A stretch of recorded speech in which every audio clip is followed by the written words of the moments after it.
大家好，我是超子。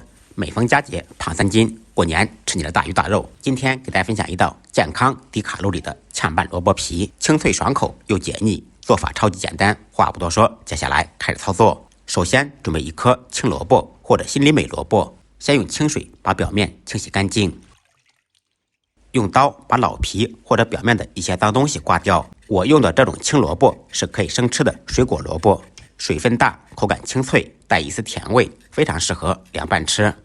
刮干净以后再清洗一遍，彻底洗净。处理干净的萝卜放到案板上，去头去尾，用刀连皮带肉切成薄一点的滚刀块，块切的稍微薄一点、小一点，这样做出来更加入味。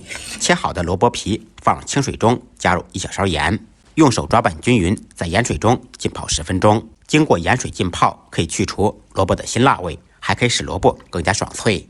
利用这个时间准备一点小料，3粒大蒜，趁其不备拍匀剁碎。炝拌菜离不开干辣椒，不能吃辣的同学可以少放一点，锻炼一下，把辣椒切成小段。泡好的萝卜皮把水倒掉，控干水分，放入大碗中，放入1小勺蒜末，少许干辣椒段。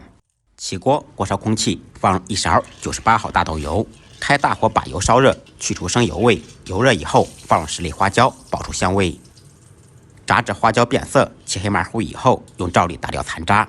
烧热的花椒油浇在辣椒、蒜末上面，呲一下，香味就出来了。